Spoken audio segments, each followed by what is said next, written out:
Alicia, Hello, everyone. Welcome to A Seat at the Table.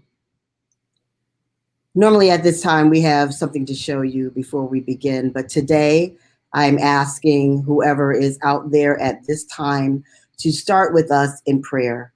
And I'm starting in prayer because these conversations are really about healing.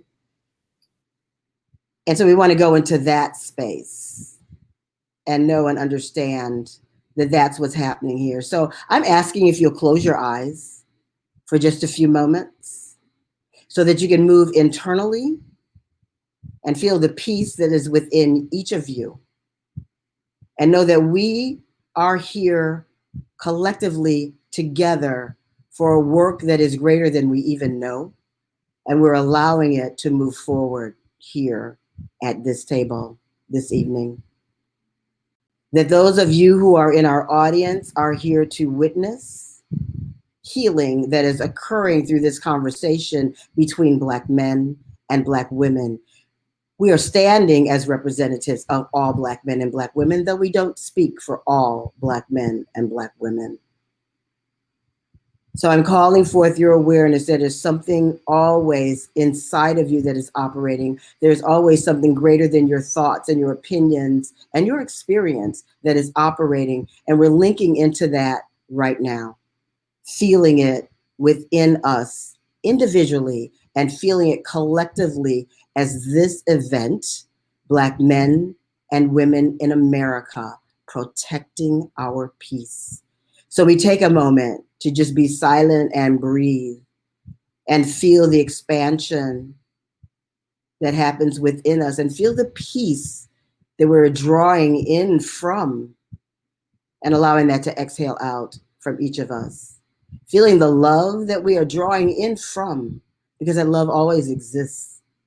And we're allowing it to exhale out into this event here today, a seat at the table. So I thank you for taking that time with me. You can open your eyes when you're ready.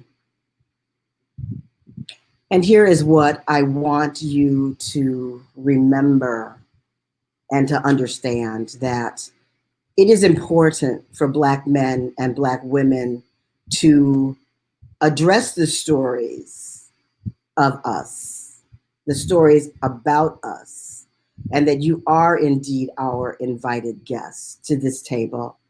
Not to be in any judgment, but simply to, with an open heart and mind, to listen and to witness what is occurring here, because we have to remember that whatever the dynamic is, has become, looks like between Black men and women, number one, first and foremost, we love each other. We really do. We love each other. But over 400 years ago, our families were torn apart. Before we left the continent of Africa, our families were torn apart. And somehow that is in our consciousness, subconsciously. And that has been taught to be in the subconscious nature of those who are not Black and have not endured slavery. But we're here to remember that there's something that operates, that causes conflict sometimes, causes mistrust sometimes, causes a Black man to be able to walk away from his family, because that's just what we've done, because we were pulled apart and we've had to function. And it's put in that Black woman a strength, which is why you say that we're so strong. It's a strength because it's our nature. It is our nature. But we've had to step into it because our families were pulled apart. And so what you see happening here this evening, whatever it looks like, it's healing. And it's an understanding that we come to together to remember the love, because no matter what sometimes it looks like, because of what we have gone through in a system that hates us, we have to remember, white people, you must remember, we have lived in a system that hates us. Not all people, but the system demonstrates that it hates us, Black men and Black women.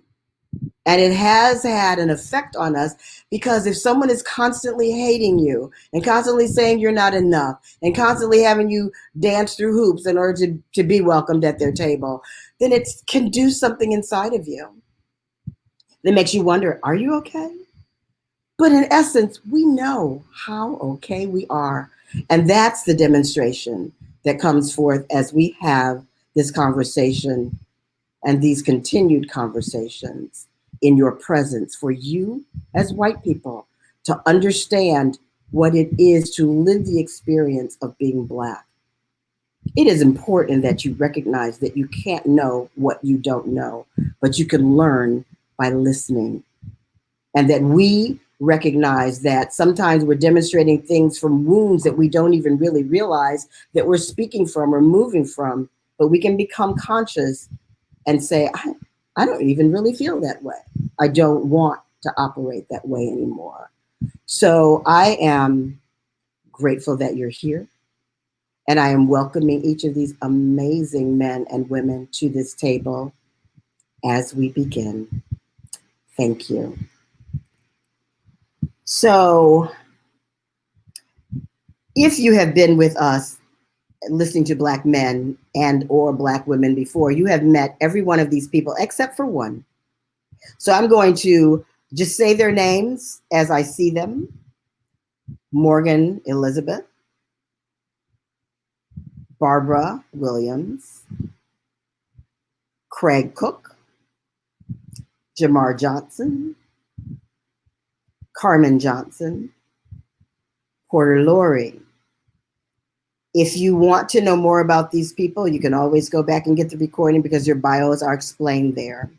And then we have a new invited guest to this table who I'm so excited to have with us. Let me go back to your bio. Yes. Our Dafina Kuficha is a mother, grandmother, and a practitioner of traditional Chinese medicine for over 27 years. Besides practicing acupuncture, the main healing modalities she utilizes are intuitive and spiritual counseling. I hear you, girl, me too. Readings, rituals, and ceremonies. Dafina was also a doula for 28 years and a midwife for those in life transition, moving from mortality to eternity. While experiencing with essential oils, yes, Dafina began to develop individualized formulas for her patients and went on to create products through her company, I Treasure Me, named as an affirmation of self-love. Her other interests are writing, photography, kayaking, and nature. Welcome, Dafina, and all of you to this table. And here we go. My first question for you is there, from your perspective, a residual trauma from slavery that has resulted in the breakdown of the Black family? Do you believe that that's true? And anyone can answer when you're ready. Just remember that there are other people that have to answer too. Who wants to answer that question? Does the elder go first? Okay, the elders go first. Dafina? Thank you. And that's only because everyone was so slow. Yes, of course, we have been horribly affected by what has occurred to us historically from slavery. I also want to note that our families later on, we had a lot of families that stayed together. We had strong cities and communities. We had Black men and women who protected their financial, who were financially very, very affluent. Mm-hmm. And these are things that we don't hear about anymore. We built up Harlem. We had Renaissance. We had all of these things that went on as Black families.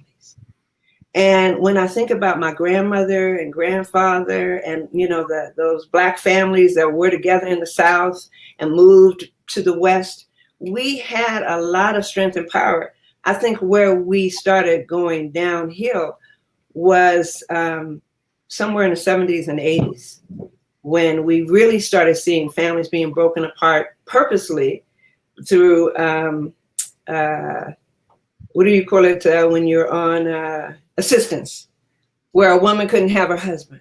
Mm-hmm. And you would hear them say, you can't have your man here. And families started being less and less inclined to be together. And another thing I want to say really quickly, that I was thinking about this today. I remember when I first started noticing Black men being pulled away from Black women on television, in commercials, where you no longer saw Black families together. You saw a Black man and a white woman.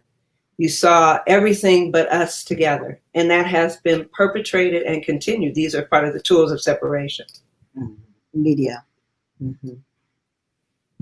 Thank you, Dafina. Okay, Craig. Unmute. So I grew up with a very strong mother, single mom. I won't say that my father wasn't around. He was already involved. So it wasn't as though it was something that was going to happen. But I kind of look at sometimes that Black men have been dishonest in their dealing with Black women. We may tell a story because we find you attractive and beautiful. And that leads us into this separation of family. We talk about the illegitimate child. That separates a man and a woman from the child that they have brought into the world. And how do we handle that? I've lived that life, and it makes life uncomfortable not having a man in the house and really looking at the woman for all of your needs. You are extremely strong. And it was a matter of protection. I mean, my mother protected me. And I think that all of the Black women want to protect their men, be it with their ability to maintain work. When a man couldn't find work, the Black woman would go to work and be strong and work 2 jobs, come home, do whatever chores need to be done, and go back to work. So it's the system itself. When you talk about the 70s and 80s, the system started to break down. That whole thing when you think about white women going into the workplace, that they'd rather have a white woman in the workplace than a Black man.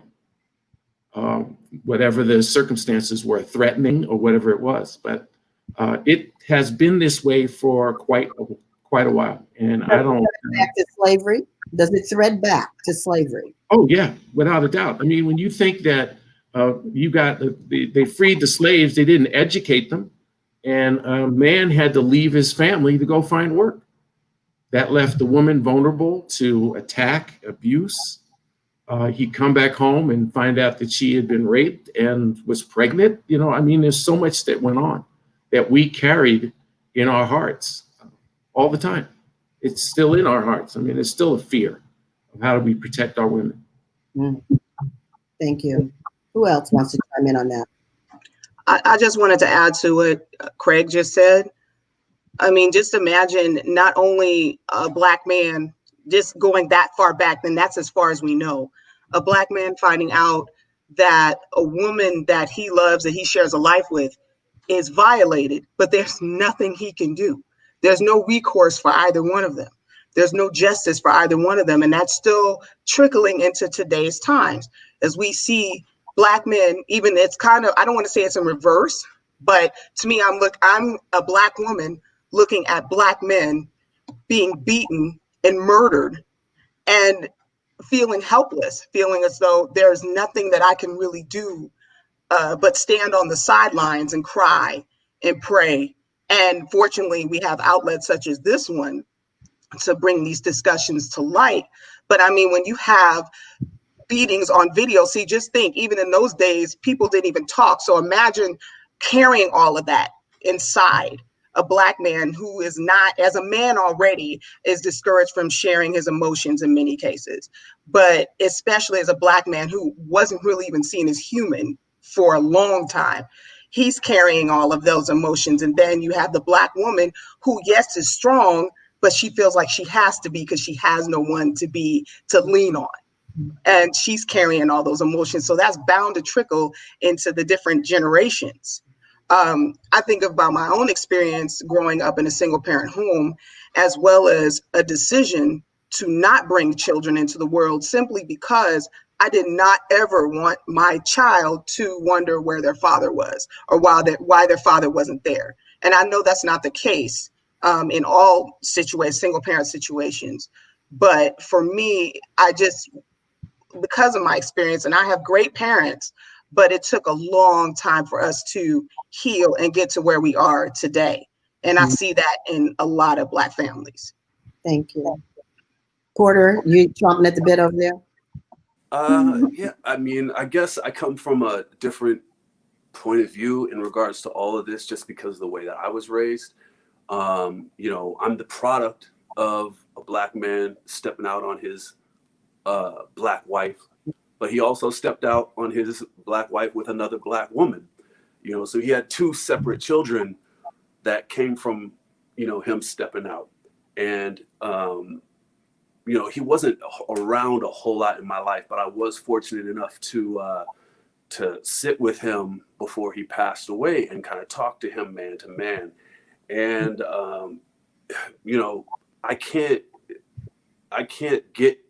unfortunately, I wasn't able to know him well enough to get into his mind to understand his choices completely.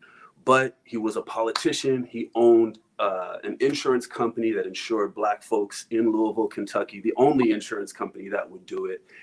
And from what I could tell, he was spreading himself in all kinds of different ways. And for me, it's impossible to understand the stresses of his life and where he came from. Unfortunately, I just didn't have that connection with him. That's why I'm kind of so quiet on this one, because I was raised by a beautiful white woman who took the time to raise me as well as she could, knowing that I was half Black. And so she would I would go back to Kentucky to be with my father. And she knew that it was important for me to understand that side and be with him. But it was also a limited situation. So, me growing up as a Black man, my experiences have been just my experiences and have little to do with his side of the story, although he had a huge impact on my life. Mm-hmm. Thank you. Jamar?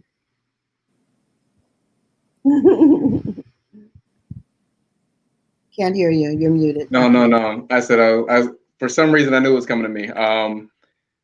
And I absolutely believe that, yes, it stems from slavery, because the best way to keep any subordinate in a submissive position is to make sure they don't congregate. So having family and being connected across the board means that there is some type of power that can actually build up. So if we were all connected at some point or still together, that means that we can get to a point where then we can, in better words of terms, is overthrow, the oppressor. And so I think that's been the case from slavery all the way through today, is always trying to find a way to unlink the chain between the family and those around. I mean, no matter how they do it, there's always going to be a way to do it. And I think at this point where we are right now, we're getting to a point where we realize that we finally figured out that this is the plan, is to keep us from connecting and building what we're building for each other. I mean, as Dafina said, there's communities where, we were affluent and Black was flourishing. You think of Tulsa, Oklahoma, you think of Philadelphia, you think of Baltimore, you think of these cities where right now those cities aren't the best at all. You go through Philadelphia and you kind of look at it and it's still like a booming city, but as far as the Black community, we are kind of on both sides of the fence there. We're not really just taking over. Same thing for Baltimore. Like you go to the harbor and the harbor looks amazing. But if you go inner city Baltimore, I mean, you would think that, you know, a bomb went off there but that's where we are. And so I know that it's implemented through a lot of things, from, you know, the war on drugs back in the 80s and 90s. I think we talked about that in Black Men.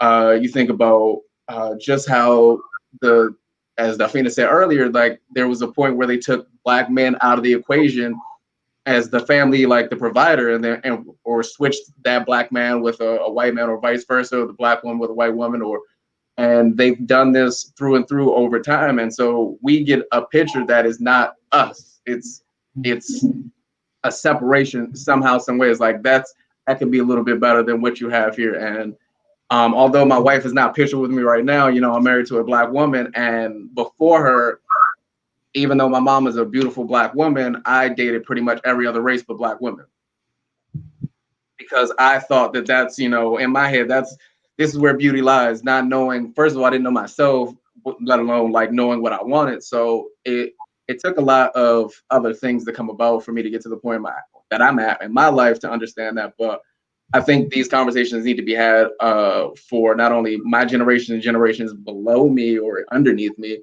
or coming up, should is the better word, because they need to understand that you have to know yourself to know what you want. And they did a great job of dismantling how we know each other or ourselves, because like I can't even look back without ancestry.com and really know my lineage, unlike my white counterparts, where they can actually go back and fully find their whole lineage without batting an eye. I can't do that. I mean, I can go back maybe 3, maybe 4 generations and really get a whole, but anything past that is like, what? Like, where are we? Like, who am I?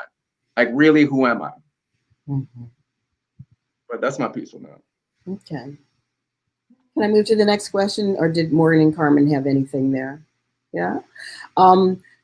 Do you, as Black men, feel, and I think Craig, both of you said something about you and Porter, do you feel that Black women do protect the hearts and the beings of Black men? Do you believe that is what we do? Well, I believe that a good Black woman will do that. I have a good Black woman that does that for me. But, you know, like that question reminds me of when you tell someone to treat, you know, when you say treat others as you would treat yourself, without knowing how that person treats themselves. So for me to ask for protection from someone, I need to know that they have done the work on themselves to protect themselves. Otherwise, the energy they're giving me isn't what I'm looking for. Mm-hmm. So I think the bigger question is, or the bigger goal is self-work, self-protection, so that you have enough to give that to someone else, whether it's the woman, you know, whether it's my partner giving that to me, or a friend, or anybody. We need a lot of self-work, and we do depend on each other. It seems like we depend on each other more than other cultures, and I think it comes from you know, obviously we have a shared struggle, but at the same time, we have to focus. We have to really figure out individually, like what it is that because everybody needs something differently. So my protection, what I need from a woman, is highly dependent upon what I have created for myself. So I guess what I'm saying is that it has to be the strength within, so that we have enough to reach out to whoever it is who's closest to us. Mm-hmm. I want to ask the men, but I also want the women to chime in. Craig, Jamar, do you have something to say? Do you believe that Black women, that's part of what we do, that we protect the heart and the being of our men? Not necessarily my man, but of Black men in general. I think Black women will always speak up for Black men. I don't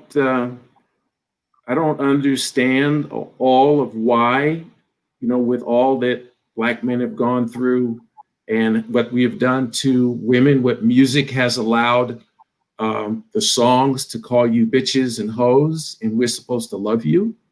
And I think for me, it's, I talk to my children about those words, and my son will say, Dad, they're just words. And I said, yeah, so I guess when you bring your girlfriend to the house and I can say, oh, this is your bitch or this is your hoe, this is supposed to be okay, And he goes, no, no, Dad, no. And I'm going, but this is what you're telling me. I think we as Black men need to stand up more for, especially in the music world. We need to stand up more and say, these words are incorrect. These are our queens. These are the women that birth our children. And this is what you want us to call them. So yes, you protect us. And I think we, not all, but we have done a disfavor to you by not protecting you. What do the women have to say? Anything?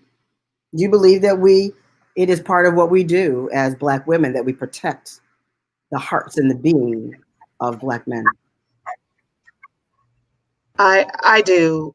I do to the best of our ability, because even going back to the last question again, piggybacking off of what Craig just said, and as well as Porter, one of the things that I think is the easiest way to completely control someone other than fear is to take away their ability to love themselves. If you should hold up a mirror, and even if they, are told that they're beautiful, if they're told that they're ugly enough times, they start to believe that. And not only do they start to believe that, they pass that belief on to others. They pass that. And I think it starts with children. I'm an educator. So the only way that I know how to show love is to protect. I start with the children, of course. And these are, of course, I could say these are not my kids. They're not biologically my children. I didn't have them, but I consider it an honor and a form of service to be trusted to protect someone's child while parents are away. So basically, while the children are in school with me, or in this case, online, I consider it a responsibility on my part as a Black woman to protect all children, but especially Black children, and especially even with Black boys. Mm-hmm. I have talked to Black girls even about how if I see them talking to a Black boy in a certain way, if they're yelling at them and berating them, I will take them to the side and say, excuse me. Because I have to, and it's not to chastise them, but it's just to help them understand, you know what, you two have each other. This is a community. And I think if that starts young, that's where the protection comes in. So I do my part. I'm not saying I'm perfect at it, but I do my part by starting off where I've been placed as a teacher, and even as a woman, and whether it's a relative or a friend, doing what I can to just be present. That's the first form of protection. And as Porter said, looking at how I treat myself and making sure that that's a reflection of how I'm showing up in the world. Thank you. Mm-hmm. Morgan and Carmen, anything? I think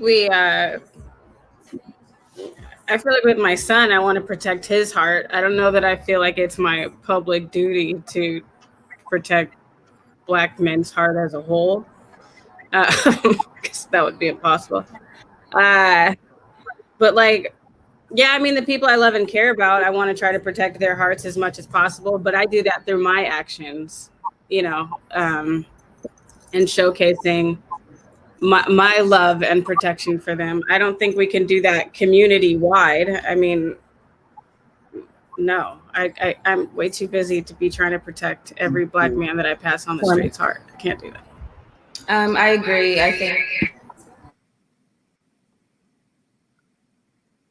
I agree. I think similar to Morgan, I try to protect, the men in my life as much as possible. When these current events, constant events occur, I make sure to check in, and I don't know on the other side. It seems to not be the case as much. I definitely think that in general terms, women are protecting our men more than men are protecting women, yes.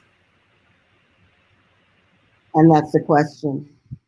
Are Black men protecting Black women? Do you feel protected by Black men? Do you think, we talked in the last episode about all the devastation that happens to Black men that goes under the radar. We hear so much about what happens to Black men. We don't hear about what happens to Black women. Do you believe that Black men understand the devastation that Black women live through? Women? I personally don't. I know for a fact that I've had discussions with female friends before where, especially since the whole Me Too thing happened, where there's stories that just seem out like crazy to me, because men don't go around, dudes who are assholes don't go around to other men, especially if they're not, and say, oh, this is what I did and blah, blah, blah, blah. So a good man is not going to know what the life of a bad man, like, doesn't know all of that. And so in regards to our protection, it's a tough, I think that I'm only speaking for myself, is that there's a fine line between, where I want to give a woman, I give her every bit of respect and autonomy that a man would have. Now, what comes with that autonomy? Her taking care of herself, her being strong for herself, her protecting herself. Is that still my job as a man? If a woman is demanding a certain level of autonomy and independence, so where does it become possibly offensive to where maybe I'm stepping in a little bit too much? Is that machismo? Is that going to be seen as something negative if I take on that responsibility of protecting a woman and being that wall or that barrier for her? Or do you step back and say, you're the strong Black woman that you want to be, and I just support you. I just support that however I can. So is support protection? I don't know. Dafina, that's part of it. What's your response to what he's saying as a Black woman? That's right. I'm going to say something back and then come forward. I became revolutionary about 15. I really took it very seriously, and it almost brings me to tears, to protect Black men. To the point that I would be walking down the street and make sure that they knew they had love for me. For some reason, and I was just that kind of person who kind of took the world on my shoulders. I appreciate what Porter is saying. I feel that protection support is more of what I would be. Yes. I think it's very important for us to support each other. We don't have enough communication. So this is why this forum is very important, because Porter would need to talk to that woman and see what type of response she would need from him. Responsibility is our ability to respond to what is in front of us. But we can't have an understanding of that responsibility if we don't have clear communication with each other. I could be thinking I'm doing something for you, and really I'm disrespecting you because I haven't had enough of a relationship with you to understand where I'll walk with you, how to walk with you. So I think that it's really important that in general terms, there's a lot in my work. I've seen thousands of patients, clinics that I've worked in. I mean, I have worked with women who have said to me that anything that could happen to a woman has happened to me. And that has been the population of the women I worked with. Indigenous, American and African American, specifically Latino and like that. So when I hear things that sound healthy, I'm like, that's wonderful. But most of our society is not healthy. So what we're looking at through, there is a lot of dysfunction that is predicated onto the relationship between men and women, and definitely between Black men and women. And I think that is that communication with us now is a very important aspect. And I want to just hit on Craig. Was it Craig that was talking about the music? Yes. My brother. I walked in at a restaurant very quickly years ago with a brother who said, oh, there's my boy. And we ended up sitting behind his boy, and they did like this with each other. I said, whoa, that's how y'all do your boy? If I see my girl, I'm running over there and hugging her. He said, no, that's too short. He's a musician, and he's deaf on women. I said, brother, so that's your boy, a man who's deaf on women? So I just said, I knew Spirit set us there for a reason. Long story short, I ended up coming and sitting by him and having a conversation with him and asking him about this. And one of the things that he said, and this is very, very important, and I worked at Motown and Paramount, so the backstory to that type of energy. He said that when they went in to give their music to a high-powered executive, the worse it was the best it was.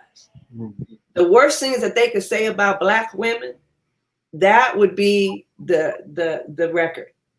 He told me to tell my kid, oh, look, I'm changing. Well, I don't think he did, but because that's some money. And he told me he had a daughter. So I asked him how you could have a daughter and talk about women like me who pray for you, because I'm a lot older. I'm praying for you, brothers. And how could you talk about my children like that and present that to the world and get paid? So I think that the communication aspect and that whole thing about how we are hearing the media respond to us, oh yeah, we're going to have a lot of dysfunction. We're going to have a lot of problems. And so that protection thing is going to be a very hard thing, and support. It's going to be a very hard thing for us to come into, but it's not impossible. And that's why we're here. Of women protecting heart of men is generational, because I feel exactly the way you do, Delphina. I have felt like this for a long time, that, oh my God, I carry them in my heart because I know what society does to them. I know, and it's just like it's important to me to send them love and to feel for them and care for them. That's and maybe that's generational. I don't know.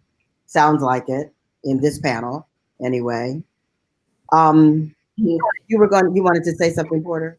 Yeah, I mean, I think that clearly I'm never going to defend rappers in that way. But what I will say is that the reason that they can do that is the same reason that we can look on our phones and not think about the children that had to mine for the minerals that it took to make the screens. The way that we can wear shoes that were created by, slaves in another country. It's a disassociation. That's it. And whether it's rappers doing it for money or us buying certain shoes because they look cool, it's a disconnection from the source of pain. And so that's something that has to start from within. If you care about that pain, if you're empathetic and you care about the pain of other women, then you're not going to say those things in your music, regardless of what makes you money. If you care about the swollen fingertips of children in Vietnam sewing your clothes together, you're going to pay attention to where your clothes are made. So it's just it's a big picture, but it's a very small choice that each individual has to make. Was there anyone else that wanted to chime in there? I think on the music side of it too, like now that I'm older, Delphina, you look back and you're like, we were singing along with all those Too Short songs that were talking so low about us. So you can't expect the men to respect you when you're saying the same words that he's saying in the club verbatim. And I met Too Short's daughter once, again, older age. And I said to her, because she's friends with my son's father, if his music ever bothered her, like, because obviously, you know, she's heard it all. And she was like, 100%. But what am I going to do about, like, so it's a different, I feel like now we're all stepping into a level of self-respect that, you know, it just hasn't been the thing before. And unifying as a culture that wasn't really happening, you know, in the way it was before. Now it's through death and tragedy for sure. But I feel like we are promoting, like, I call a lot of my friends kings. I'm like, yo, king, love you, whatever. Like Carmen said, like, you check in with the people that you love. I remind my son that he is a king in the making. Like, it's different now. It wasn't previously, because I mean, I too know a lot of Too Short lyrics verbatim. So it's like, I think it's happening now, to that you just check in. Like I posted on IG, like, let's reposted something saying, like, let's make it normal to tell the people in your life that you love them. It doesn't, you know, love is love. It doesn't have to be like this deep, heartfelt, like, you know, thing where we used to shy away from just saying you love someone because I only met them a month ago or whatever. Just spreading love to each other is now become even more important, you know, and people are actively doing that. I've had people hit me up recently that I haven't heard from in years. Yeah. My friend Bobby, she used to live in my apartment. She was like, I just wanted to know, you popped in my head and I just wanted to say I love you. And I haven't seen her in years, you know? And then it was so shocking because she's so much younger than me, but I was like, it's working. Like, the energy is flowing. We are showing that we, you know, so it's different. Yeah, it seems like there's a new level of love and a new degree of caring about between Black people that's greater than it's ever been, and a pride. You know, we call you kings. Are we queens? Are we queens? Are Black women queens? Yes. Yeah. I mean, I was gonna say too, as far as like men, are we queens? Oh, well. Some of y'all are, some of y'all aren't. Some of y'all aren't. Jamar. And look, I'm with Porter because everybody can't be a king or a queen. Like, I mean, that's just not how the system is built. But you can respect them. You can have the same respect as in it for an individual as they are in that level. So I think that's another thing, is just having that level of respect for people. Like, even if you aren't in that king queen status, just having that mutual respect. And like Morgan said, the love. Like, I mean, I've always been that type of person where, like, love is love. Like, there's levels to love, but like, if I love you, I'm gonna love you. Right? It's not people. I think people got so shy on that word because it held so much weight in relationships. Like, love is like, oh, I love you. Like, and then they made it a thing where, like, you out of your mind. Like, no, if I love you, I'm coming with intention. Like, I'm loving you with intention.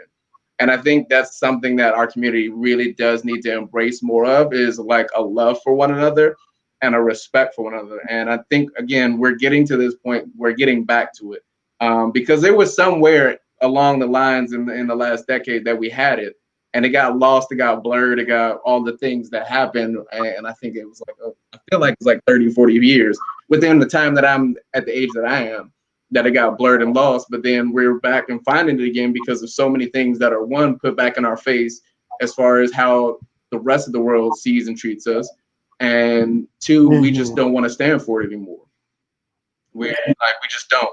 I do want to interject that we do want to hear right from now. the people that are in the audience. Please feel free to make comment in the chat, or if you have a question, feel free to place that in the chat as well. So, how has white supremacy trained Black men to view Black women, to view white women or other people of color? Or all of this, to view light-skinned Black women compared to darker-skinned Black women? How has your view been affected by the society that we live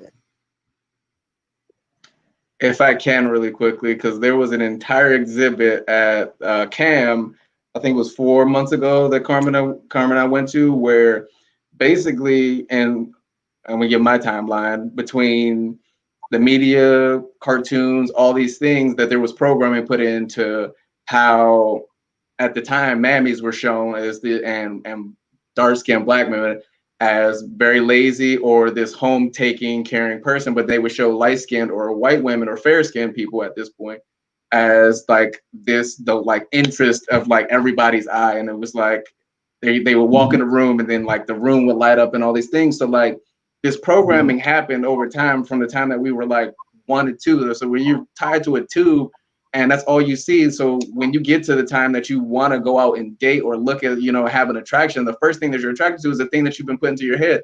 And it's funny that I had to like see this entire exhibit to really make me look back at my entire like adolescence and childhood to be like, bro, this is how you were. This is why you were attracted to what you're attracted to, because not because that's what you were attracted to, but that's what you saw, and it was subconscious. And again, until I knew who I was, to have the attraction to the person I wanted, because they were a reflection of what I was and who I am. So it's one of those things that if you don't know, you don't know. Like they say, if you know better, you do better, right? But if you don't know, then you just can't do better. You're just going to keep repeating the same things. And so it's just hilarious to me that's how we have been set up this entire time. And I can't even go into it because I really get upset about it. I get frustrated because why what is it that we hold as Black African men and women, highly melanated? What do we hold that you have so much that you need to break us down in the sense that you do? What is it? What is it about us? What is it about me, per se, that you need to make sure that I'm underneath you, or not getting to a status where I can grow above and beyond and be the God that you might fear?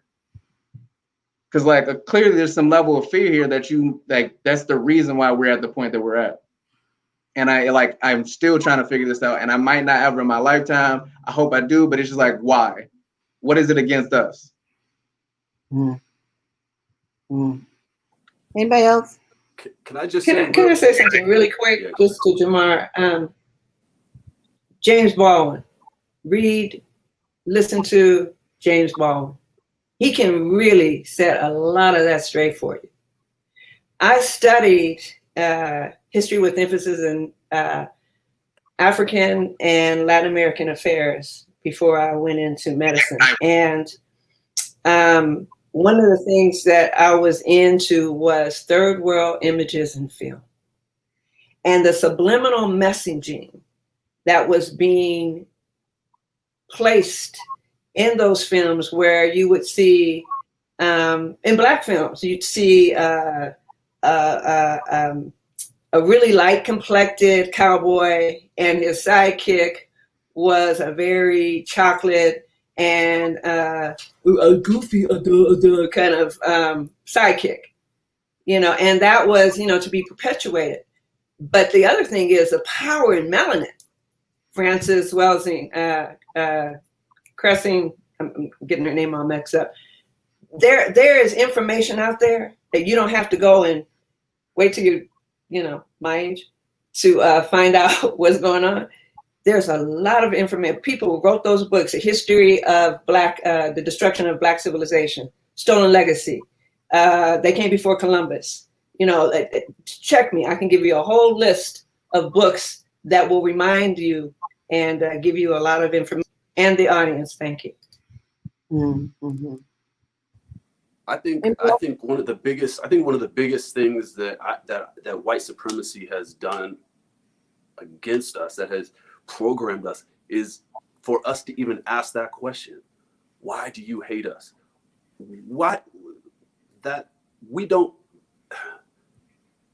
We care so much about why they're so messed up that we lose focus on ourselves.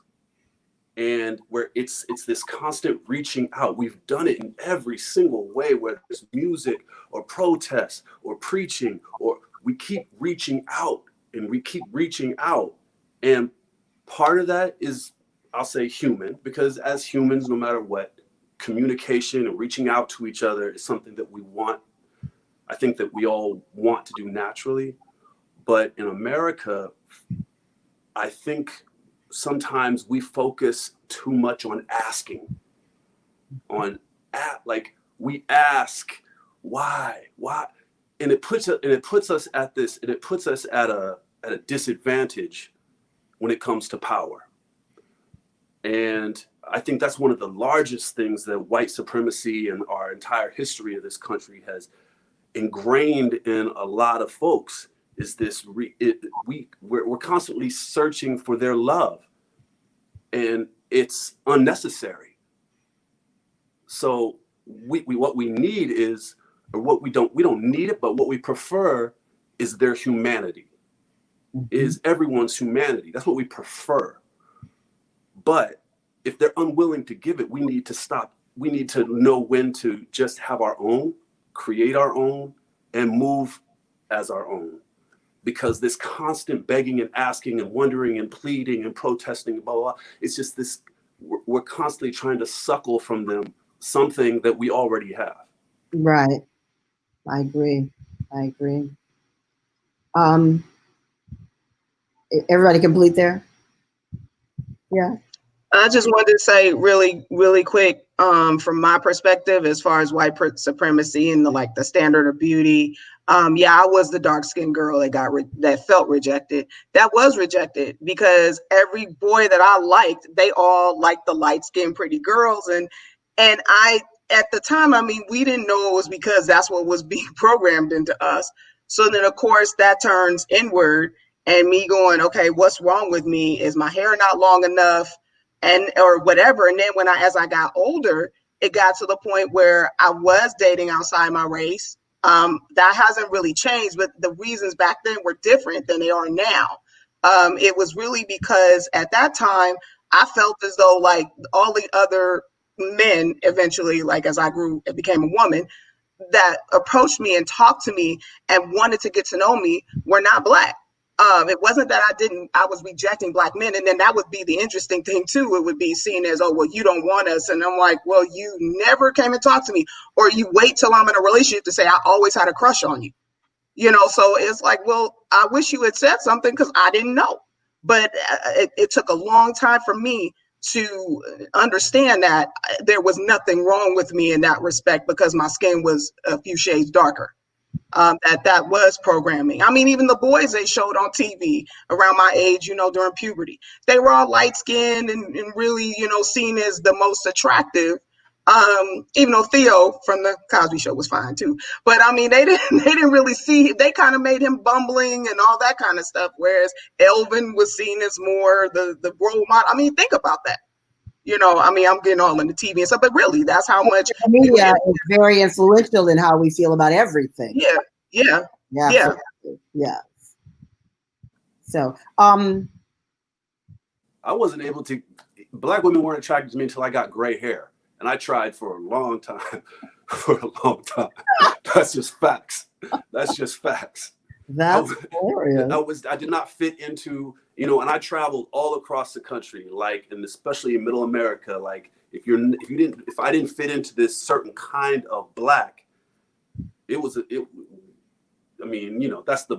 if you allow it to be, that's that can be the issue for any biracial person. But I just thought it was just an interesting kind of ebb and flow to my life. Where as I was younger and I would pursue Black women, it was like, nah, you light and you ride a skateboard. I don't know about this. But as you get older, I got older and I got gray hair. They're like, oh yeah, you got gray hair and you're professional. So now let's see what it do. It's just a strange thing. Lord, it wasn't because you were light. It was the skateboard, man. Yeah, that might have Believe been me, I it. It get might it. have been Like, the skateboard. I watched anime, and so like black women really didn't vibe with me until after high school It because was they the were like, 90s. hold There on, wasn't no black skaters, so it was it's tough out yeah, there. it's a little. You just threw a wrench in the plan. They didn't know what to do. He's like, hold on, wait, what? Hold on. When Michael Jordan came, like really blew up as a Chicago Bull, that's when all of a sudden, at least for me, that's when it seemed like the swing went towards dark skinned men. That's when it was like, oh my God, he is so fine. Let me give me one of those. So So here's a question. Do black women, do you feel betrayed by black men when they're with white women? I'll answer that. I don't necessarily. It just depends on the intention. I have no issue with it whatsoever. But if you go bashing black women, that's when I have an issue. If it's because you hate yourself, that's when I have an issue.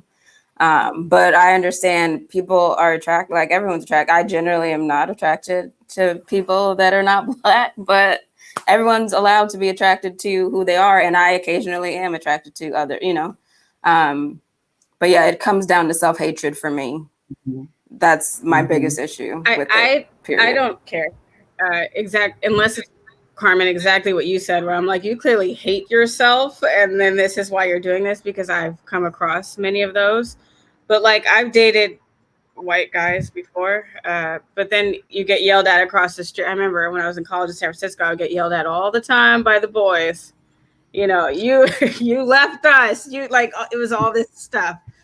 But I mean, you're attracted to who you're attracted to, and like, there are some really dope, super woke white people that I get it. But if it's just a sign of self-hatred, then that's another thing. But like, where I am now, I would not date outside of my race right now, because like, you can't even get it. Like, my best friend back home is white, and I tell her all the time, like, I can't talk to you today. Like, I just can't do it. I can't do it. Love you, but you don't get it. You get it to the level that you were able to get it, but until you walk in our skin, you just can't understand. But I mean, you love who you love. I don't have any judgment upon that whatsoever. And there are a lot of other races that are completely understanding and empathetic and fighting the same fight that we're fighting. So I mean, no, there's no judgment there. But I personally wouldn't date outside of my race right now at all. Anybody else? echo for me too. Don't look away from me if you're dating somebody else. So first of all, I don't care. It would be the pot calling the kettle black. So in my case, but the funny thing about me is, especially as I've gotten older, dating outside my race, they will know like I'm black all the way, big bliggity black. I mean, that's the thing. Like, there's no self-hate. And even when I do get stares from brothers and all that, I'm like, listen here, I will still jump on the same side with you if it comes down to it. Okay, so don't make that assumption. Don't play yourself. And for me, as far as even seeing black men with women of other races or cultures, I mean, if you like it, I love it. Again, as long as you're not in the self-hatred mode or the rejection of, I just don't deal with black women because they got an attitude. I've heard that. And I'm like, bruh, this is a personal philosophy of mine. Every woman has especially if different cultures, has their own set of drama. It's just different. Where you say black women have an attitude, that 5-bedroom house you about to buy, that ain't just for you two. And I'm just gonna leave it at that. You know what I'm saying? Everybody has their own way, they have their own set of stuff. So to be assuming that black women, somehow you get a get out of jail free card by dating a woman on the other side is not only insulting to us as black women, it's insulting to that woman you say you care about. And real quick, when I was available, in my past, white men treated me way better. One of my longest relationships was with a white man that treated me better than any of my black boyfriends in the past. And I used to, because I've been doing a lot of deep self work, as my family knows, but like, I was like, why are you so good? Like, this was weird. And he was like, because I honor you. Like, I get that it's a privilege that you even want to be with me. And I feel like anybody should feel like when you get the person that you want, that you really love, it should feel like a privilege regardless of what their race is. And my ex-boyfriend, you know, it was college years, but he treated me better than any of my Black boyfriends in the past. And I was screwed over the most by someone that I knew from childhood that we got in a relationship and thought that he would treat me better. And it was horrible. And that was a Black dude. So it's like, you love who you love, whatever works out. Whoever is protecting your heart and honoring you, and you got an ebb and flow in the relationship and it works, then do you. Because that, just because they're Black don't mean they're a good man or woman. You know what I mean? It's like, and then people only get mad once they see you're taken, like Carmen said, then they want to come up all of a sudden, like, you had your opportunity, you weren't here for it. Now I'm taken, and now you want to say something? I'm good. Interesting that what you said, because I like Carmen, I'm really only attracted, always have only been attracted to Black men. That's just my love. Yet I have noticed that there's sometimes a greater honoring of you as a Black woman from men who are not Black, from white men in particular. There's when they are open-hearted and, you know, not racist, that they see you in a light that oftentimes Black men don't see you. So I understand what you're saying. Yes, Jamar? If I can probably add to how and why that is. Oh, good. So it's like having something that you've had all your life. So for Black men growing up around Black women and being surrounded by Black women all their lives, that's all you know, right? So you don't, sometimes, I can't speak for everybody, but people underappreciate things that they have known for all their lives. Not to say that you should, but it happens. And it only happens because that's all you know. So that person, like Morgan, you said you dated somebody that you had a long life friendship with, and then he finally got you, and then because he's had you all that time. Like, he's had access to you this entire time. So once he had you, he like, all right, I got her. I mean, I've been trying to get this, but I've had access to her this whole time. So like, he doesn't appreciate the fact that he's had you or got to you because he's already had you. So I think that's one of the things, and I had to learn that for myself because I grew up around all Black women. That's literally my whole. I have two uncles that are basically my fathers, but it's the matriarchy in my household. You know, my grandmother, my mother, my aunts, deep. And so I personally, and I can only speak for me in this case, is when I did date that white girl, like, yeah, I was definitely super like, this is outside of what I was looking for because this is all I knew. However, I also dated a white girl in DC, which was probably not a great decision, but I mean, at the time, I thought like this was the person that I was rocking with, and we would be walking around DC, and I mean, the looks that this wasn't even like 20 years ago. The looks that I would get and the comments was like crazy because like, even though she might not have heard them, I heard like, because my ears are always open and listening and active because I have to be. I need to know what's going on. And so I used to hear the things and I used to be like, damn, like, glad she's not listening. Like, I'm listening to this because she'd probably be like, what are we doing this for? But also, once I got out of that relationship, I'm like, I understood why I was in it because I was looking for something that was completely opposite of what I already had in my life. I needed to basically step outside to see exactly what anything outside of my normal sphere was.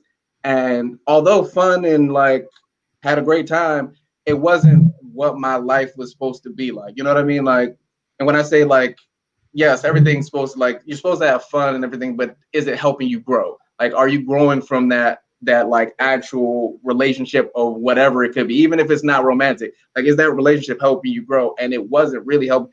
It helped me get to a point in my life where I realized certain things, but it didn't like catapult me into the next level of like my like manhood.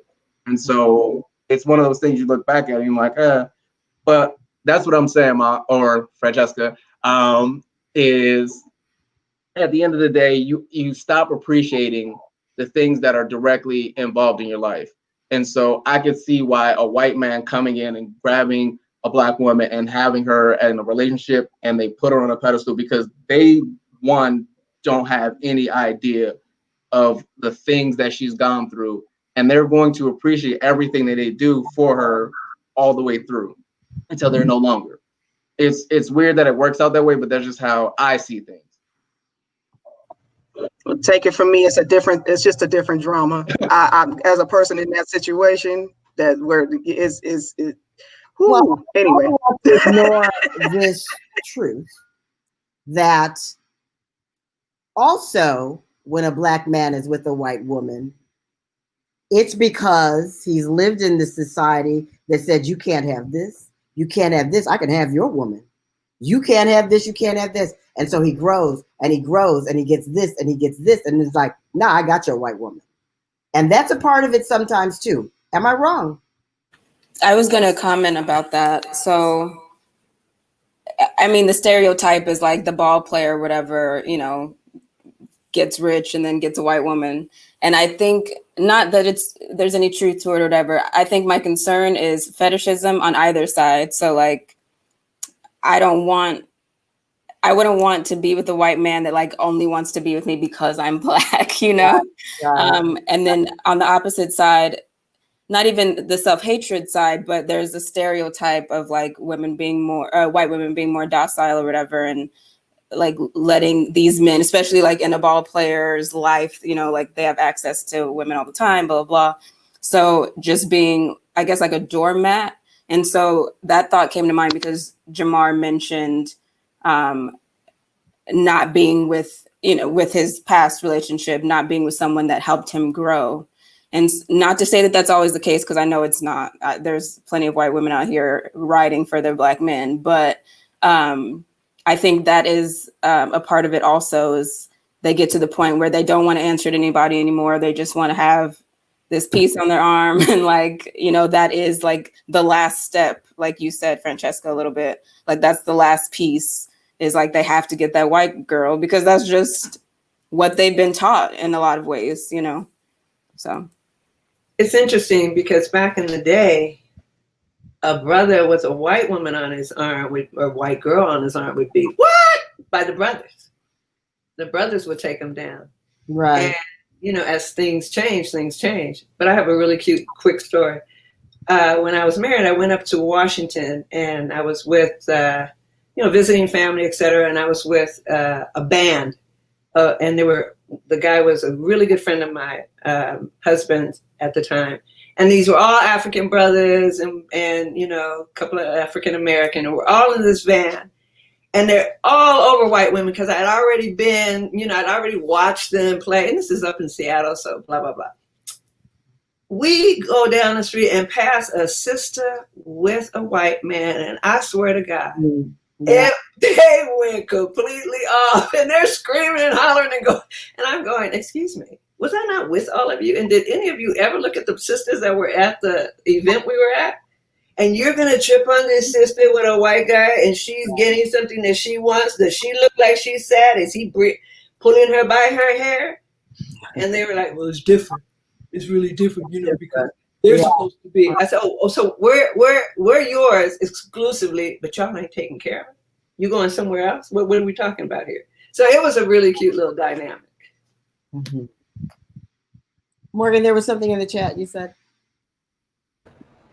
So someone said, it has always been a conscious choice for me to date Black women exclusively. Why would I hang my hat with a group of women who already have abundance when there are wonderful Black sisters who are not as highly respected, who definitely You know, should be? that's a great comment and a great question. I've heard in these recent times that we're in, a lot of that kind of, like I've seen women post that I can no longer date white men. You know, there's just this real, like, it's like, you know, we just got to take care of each other. We got to be together. I want a Black woman. I want a Black man. You know, it's just like this whole Black, you know, it's like, you know, I've said to my children, like, I've been wanting to eat like fried chicken.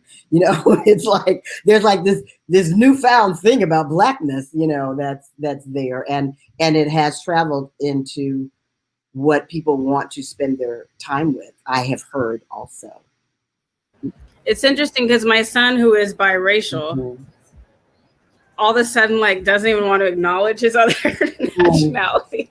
And he's a person of color, nevertheless. He's a person of color still, but like, not pure Black. And he, especially with the passing of Chadwick Boseman, who was his first real superhero that he, identified with, he's like gone full blown, like he was teaching. It was so cute. He was on the phone on FaceTime earlier, teaching his friend the Black Power Fist. And he was like, do you have the Black Power Fist? Because when I see a Black person, I just see it and I throw it up. And I looked at him, I was like, but he's like so all about it. He was like, Mom, I want a Black Lives poster in my room. I'm like, you're Black. You don't need a Black Lives poster in your room, but we'll figure out how to, make it less sports and more, Black Power driven if that's what you want to do. But it's very cute. Well, I'll say this much is for the sister, real quick. The sisters that want to date a white man or any outside of it, make sure he can take you home. Okay. See, that's the drama I'm talking about. Make sure that man is not, like Carmen said, fetishizing you, and because he's rebelling, just as the Black man might be like, I finally got what the white man's prize. The other side of that is, oh, well, now I can do this, and here's my little secret. No, make sure everybody know. Make sure everybody know. That's all I'm gonna say. Craig, are you chiming into this at all? I was going to say, I think love comes in all colors, but we're always going to be Black. So no matter where we go, we're always going to be Black. So that's it. Well, since all Black men and all Black women do not feel disconnected from each other, what is it that promotes healthy relationships between us? And that's not it's just relationships between Black men and Black women. It's not talking about romantic relationships, but what promotes healthy relationships? How do we move forward? Communication. We have to agree to disagree on whatever it is. Our tendency is to scream and shout and walk away. Well, walking away doesn't solve the issue. We need to stand our ground and talk the issues. Mm-hmm. And I think we need to know each other's stories. I think when you sit with someone, you have to listen to their story. Mm-hmm. Otherwise, it's just a lot of talking over, a lot of judgments, preconceived notions. And when you hear the story, I remember with my first husband, when I heard his story, I was like, oh my God, it showed me. It was still a hard relationship, and I said first husband, so that lets you know that didn't go. But I listened to his story, and my second husband only dated white women, and I was his first real. We married, and I was his first real Black woman. But he also thought that my mixture was, I won't say it was a fetish. But it was he started listening to Porter or Jamar, I think it was. He started listening to Dr. Ben Yohanan, Dr. Henry Clark. He started hearing things about himself because white women put him on a pedestal. Mm-hmm. So he wanted that pedestal. It felt good, look at me, and plus in the world, he's being told that this is all wrong.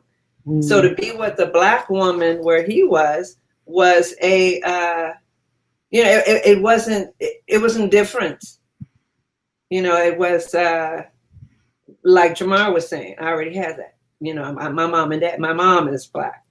Mm-hmm. But when you hear the story and when we listen to each other, then we have a greater appreciation. We can communicate. We have more respect.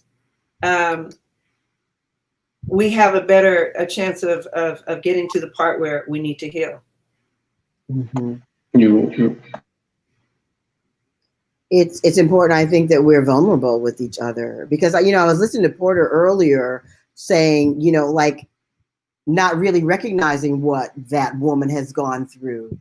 Well, for me, my partner's my respite where I can just like go, because we do go. Black women go through a lot that people just don't even realize. And as we were saying in the last episode, not consciously wearing it on the surface, but we're still walking through it. And it's important to me to have a place where I can go and let it go, and that you can look at me and go, "You okay?" And I can say, "Well, let me tell you what's happened. Let me tell you about my day. Yeah, I'm okay. But man, this person, this thing, this situation, it's important to be able to get that out, to let it go, because otherwise we're still carrying it. We're still carrying it somewhere in there if we don't have a place where we can release it.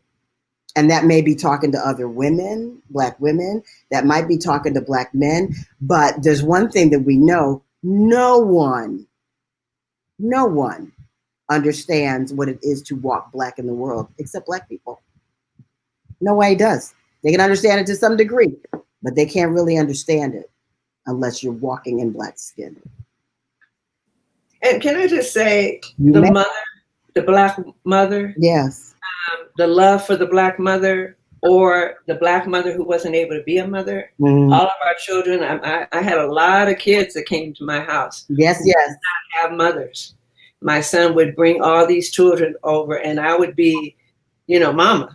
Earth mama is what they used to call me. And I think that understanding why some mothers couldn't be there is the same thing we have to do with why some fathers couldn't. Yes. These are it's worse for me. No, it's worse for me.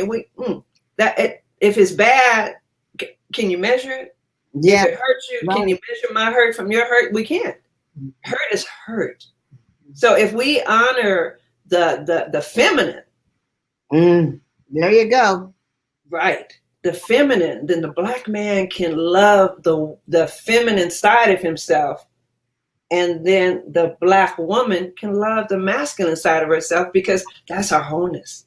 Yeah. And if we have that, if we recognize that our wholeness is in recognizing the male and female aspects and yin and yang, then we have a greater chance. And again, communication. Everything always comes back to how we communicate. Mm-hmm. And it's not just having communication. How are we doing it? Sometimes we listen, but you got your hand in the air, so really it's your hand that's talking, so you can't hear somebody. So I've really had to learn how to listen deeper. I have a very, very, very beautiful man in my life, and we've been in each other's life for many years, and it's been a lot of ups, and climbs and all of that. But I recognize him as a man, and he recognizes me as a woman. I recognize him as a beautiful man, and he recognizes me as a beautiful woman. And to me, that's our start. If we can start from there, we can win the race. Mm-hmm. We just have to keep passing that baton of love. Unconditional, immaculate love. So anybody else, how do we do that? Yes, beautiful, Dafina. How do we do that? Be the example. We're starting right here, right now. It's already been said, but I'm gonna reiterate it again. It's communication. Yeah. And something I say as of recently is communication is the key, but comprehension is the lock. Because if you don't comprehend what that person is saying, you're not that key. You can put it in any door; it ain't opening anything. So it's understanding. And like Dafina said, she saw her husband and understood, like listened to his story, but you understood it, like you took that in. So having an understanding of what that person is communicating to you at any point is really what it's about. And that's in any relationship at all. So I think that's where we need to be, is really comprehending what we're going through. Because you can talk all day to somebody, but if they don't get it, they don't get it. Mm-hmm. And that's what I was saying about being an example too. I mean, like right here and right now. We can talk about what has happened in the past, and we understand, and it's not to forget that. But now that we are in the process of comprehending, just with this conversation alone, that's where we start.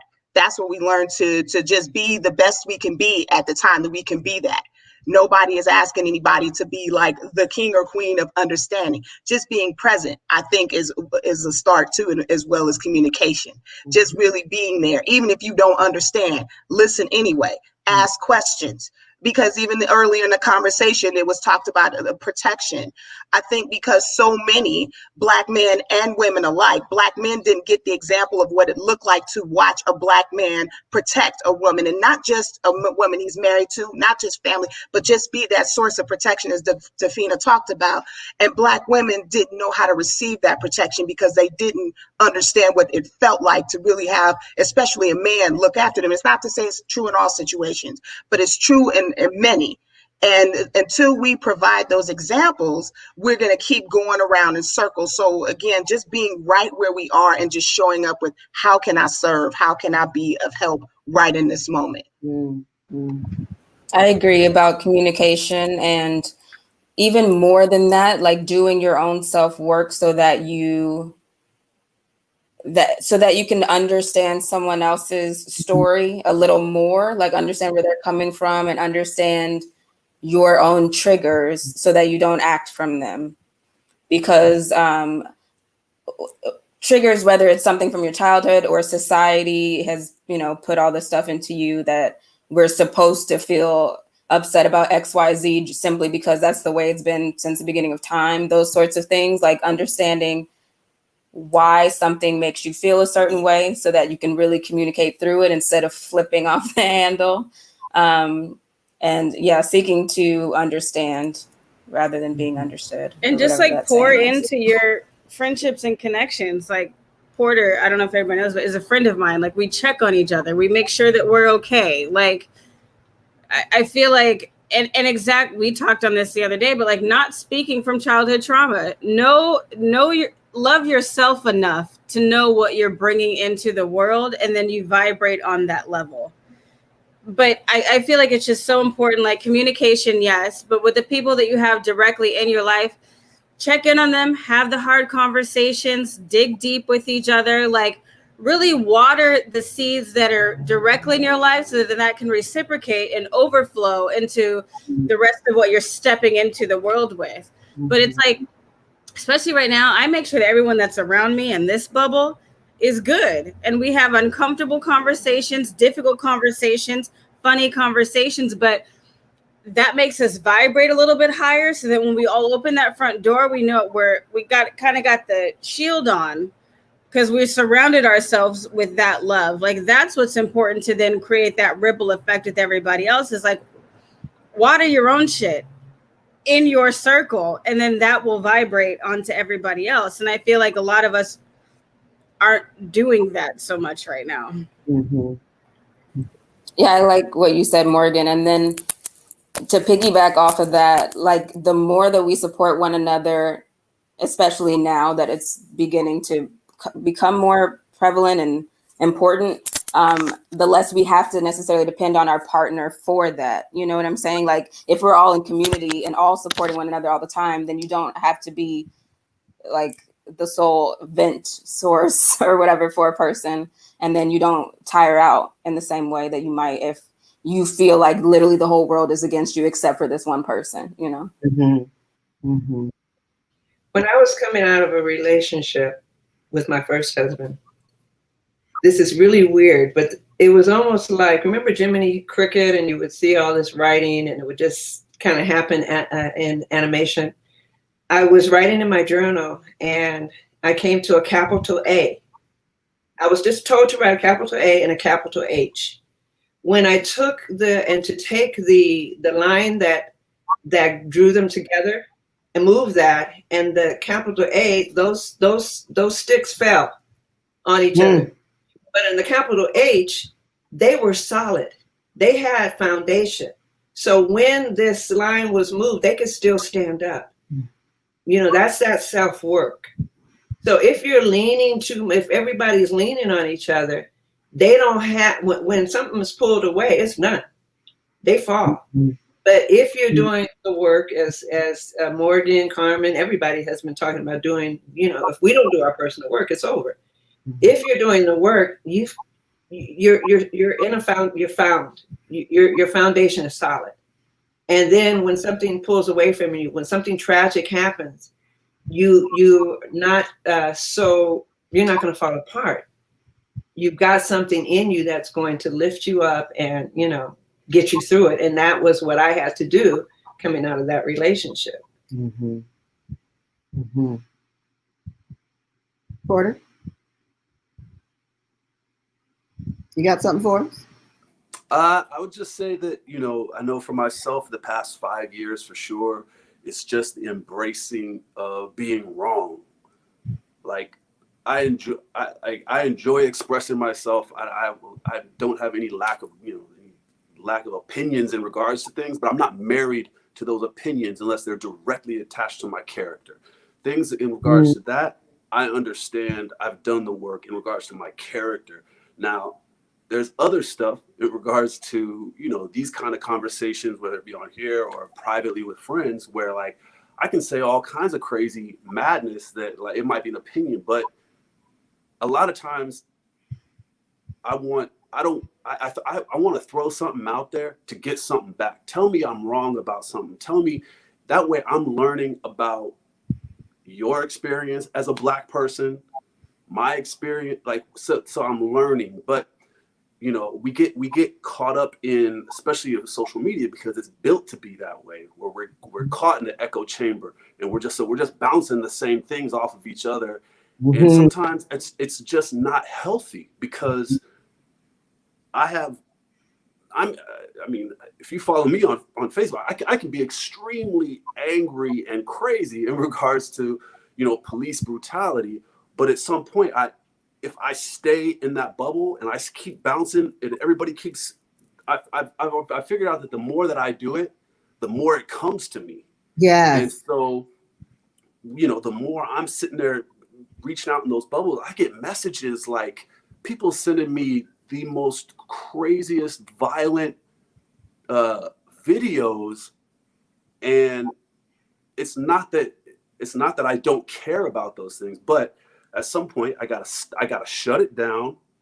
I gotta reach outside the bubble, or just remove myself from the bubble, and still express myself, but always be open to being wrong, being okay with saying the wrong thing, as long as somebody's willing to tell me something different. You know what I mean? Like, it's okay to be wrong. It's okay to have an opinion about something that you might just be talking out your ass, but hopefully someone will come along and correct you, or just maybe just show a little insight. So in regards to all of this, I mean, I think it's good that everybody like talks and expresses their opinions and really just is willing to be wrong. That's that's a very big thing to me. It's like, I'm okay with being wrong. I'm okay with saying sorry.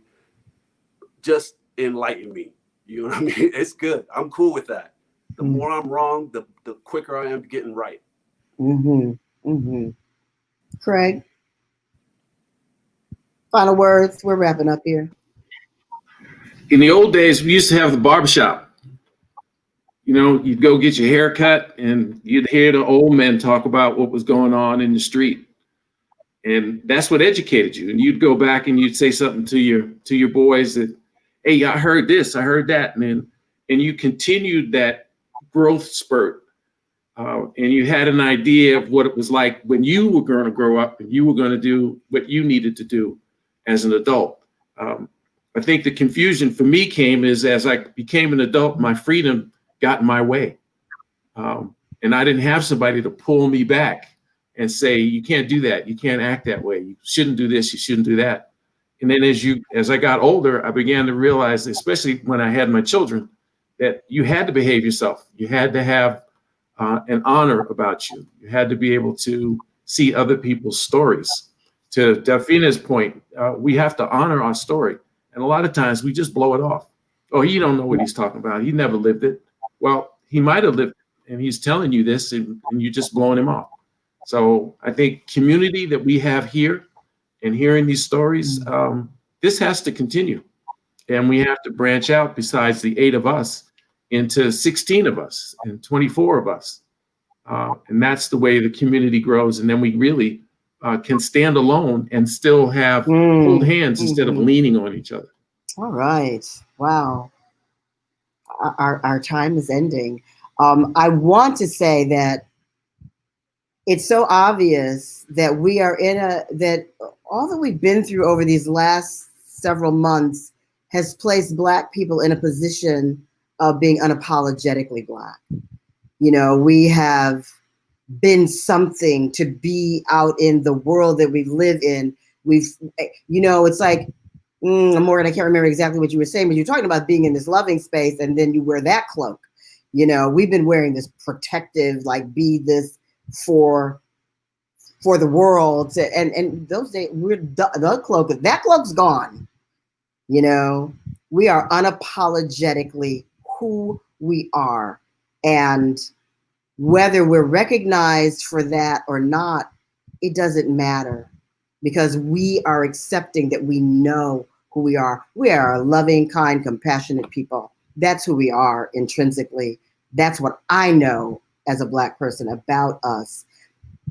The healing work is, as we've talked about, there have been seeds that are planted into us all of our lives, all of our parents' lives, all of their parents' lives, all of their parents' lives. Is going on and on and on and on about who we are not. And those have been in our subconscious, and we have played them out whether we even recognize it or not. So now we can know that that's true, and know that none of those things have ever been true about us. And we can plant new seeds into each other. And that's where the healing comes. We can recognize that we're not pitted against each other, even though the world has tried to make us believe that. It's really not true, that we're stronger when we walk through it together, no matter who we love. But when we walk through it together, loving ourselves first, and then having enough love to give out to our other Black folk, and then to everybody else, then that's where the strength comes. And that's how we protect our peace. And that's what we are here to. These 8 people right here, that's what we're about. And I know we're not alone. I thank you. I want to, Alicia, if you'll put up on the screen, I am, for any of the white people that happen to be out there, or any white people that you know, I am beginning in September. I don't have a date yet. I just am putting groups together. I'm teaching a class specifically for white. It's called Deconstructing Racism. It went up, then it came back down. Moving through discomfort to action. And the reason, can we put it back up? The reason that I am doing this class is because I have heard so many times over the last few months that Black people are just exhausted. We're tired. I'm exhausted and tired too. And they say that white people need to figure it out. I can't do this for them. They've got to get it themselves. And what I understand and I know, and as I've been doing this work, I know more and more and more, they can't get it on their own. As much as they read, as much as they protest, as much as they've looked at, footage, is all of that. There's a level that they can't get because they have not lived in a colorized world. Can you put that flyer back up? Is it not coming back up? They haven't lived in a colorized world. We have. And so there's a level of privilege that they don't understand that they have. And there's a degree of bias that they live from and speak from that I've heard so much lately when they don't even realize it. And so what this class is to do is to teach them to open up their view, open up and see the peripheral view, and understand what that bias really looks like and what it really means to be privileged without being insulted by the word, and to really deal with what living in a racist society is, which you can only understand from another Black person. Then once you've recognized that, learn to have the uncomfortable conversations with people. Because it's one of the questions that white people ask me, how do I have this conversation? Well, we're going to walk through that in this class. And then the most important part to every Black person is, what action are you taking? So we will then move into action and to find things that white people can do that benefit, that don't take anything away from themselves, but they can benefit Black people. I'm talking specifically about Black people because we are the most downtrodden and the most hated in this land of America. And so that class, and so I would like for you, if you have interested or know anyone, please hit me up at francesca@francesca-james.com, and let's talk. Or you can hit me up on Facebook, on Messenger, or you can hit me up through my email and my text if you know my numbers. So anyway, I am putting this class together beginning in September. And it will be groups that could be your family group. It could be a social group of yours. It can be corporate America, but groups of people that are moving through this together for the benefit of the whole. And if you would like to, and we hope you will, donate to the nonprofit We Need Each Other Now.org. donations. And if you want a copy of this recording, then you just make a donation and you can get a copy of the recording or any of the past recordings that you choose. And, you know, if we want this work to go on, these conversations are important, and the nonprofit needs to be supported. So we hope that you will help us out. It's been a pleasure being here with you. A seat at the table happens every 2 weeks. We're not sure what's happening in 2 weeks this time, but we'll see you then. And we're so grateful for your being here. Thank you. And I love all of you, my panelists. And Alicia and Brooke, thank you so much for being here to assist us today.